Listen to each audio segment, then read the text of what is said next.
بسم اللہ الرحمن الرحیم۔ السلام علیکم ویورز، آج میں آپ کے ساتھ حضرت موسیٰ علیہ السلام کے دور نبوت کا ایک دلچسپ واقعہ شیئر کروں گی، جس میں اپنے حالات سے پریشان دو بندوں نے حضرت موسیٰ علیہ السلام کو اللہ تعالیٰ سے دو سوالات پوچھنے کے لیے کہا۔ تو اللہ تعالیٰ نے حضرت موسیٰ علیہ السلام کو کیا حیران کن جواب دیے، یہ جاننے کے لیے میری آپ سے گزارش ہے کہ اس ویڈیو کو اینڈ تک لازمی دیکھیے گا۔ ویورز، ایک مرتبہ حضرت موسیٰ علیہ السلام اللہ سے کلام کرنے کے لیے کوہ طور پر جا رہے تھے کہ راستے میں ایک شخص ملا۔ اس نے حضرت موسیٰ علیہ السلام سے پوچھا، کہاں جا رہے ہو؟ تو حضرت موسیٰ علیہ السلام نے کوہ طور پر جانے اور اللہ تعالیٰ سے ہم کلامی کے بارے میں بتایا۔ تو اس نے کہا کہ اے موسیٰ، میرے پاس بہت دولت ہے، اتنی دولت ہے کہ میرے لیے سنبھالنا بہت مشکل ہو گیا ہے۔ تو آپ اللہ تعالیٰ سے پوچھنا کہ میں ایسا کیا کروں کہ دولت میں کچھ کمی ہو جائے۔ آپ علیہ السلام راضی ہو گئے۔ کچھ دور گئے تو ایک بدحال شخص، جس کے جسم پر 70 کو ڈھانپنے کے لیے صرف ایک کپڑا تھا، وہ شخص آپ علیہ السلام سے مخاطب ہوا۔ اس نے بھی آپ سے جانے کے بارے میں پوچھا۔ تو آپ علیہ السلام نے اس شخص کو بھی اپنے جانے کی منزل اور مقصد کے بارے میں بتایا۔ تو اس شخص نے کہا کہ اے موسیٰ، اپنے رب سے کہنا کہ میں بہت مفلسی میں زندگی گزار رہا ہوں، میں ایسا کیا کروں کہ میرے حالات بہتر ہو جائیں۔ حضرت موسیٰ علیہ السلام نے اس کو بھی ہاں کہہ دی۔ یہ سن کر حضرت موسیٰ علیہ السلام آگے بڑھ گئے۔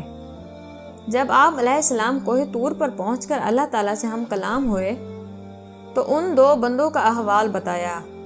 تو اللہ تعالیٰ نے فرمایا کہ اے موسیٰ، جو مالدار شخص تم سے ملا تھا اس سے جا کر کہو کہ میرا شکر ادا کرنا چھوڑ دے، تو اس کے مال میں کمی ہو جائے گی، اور دوسرے بدحال شخص سے کہنا کہ میرا شکر ادا کرنا شروع کر دے، تو اس کے رزق میں وسعت پیدا ہو جائے گی۔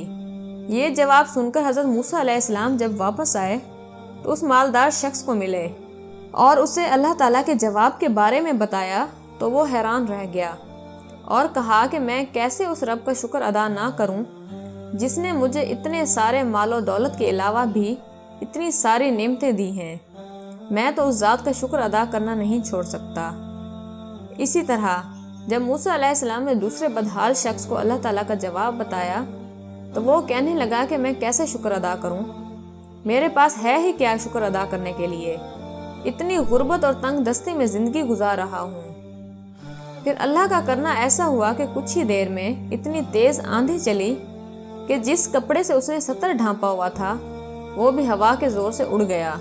تو وہ شرمندہ ہو گیا اور اس نے اپنے اوپر مٹی ڈال کر خود کو مٹی میں چھپا لیا کہ اس کی ناشکری کی وجہ سے اللہ تعالیٰ نے اس سے 70 چھپانے والی نعمت بھی چھین لی۔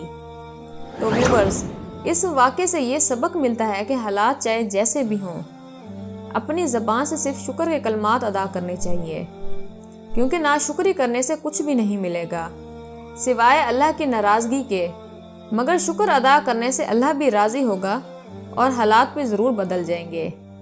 تو ویورز، میری دعا ہے کہ اللہ تعالیٰ ہمیں بھی اپنے شکر گزار بندوں میں شامل فرمائے، آمین۔ امید ہے آپ کو میری آج کی ویڈیو پسند آئی ہوگی، تو میری ویڈیو کو لائک کرنا اور میرے چینل کو سبسکرائب کرنا مت بھولیے گا، اور اس ویڈیو کو اپنے دوستوں کے ساتھ اور اپنے عزیز و اقارب کے ساتھ شیئر کرنا مت بھولیے گا تاکہ ان تک بھی یہ اہم معلومات پہنچ سکے۔ میں انشاءاللہ مزید دلچسپ اور معلوماتی ویڈیوز آپ کے ساتھ شیئر کرتی رہوں گی۔ چلتی ہوں، ملتے ہیں انشاءاللہ نیکسٹ ویڈیو میں۔ اللہ حافظ۔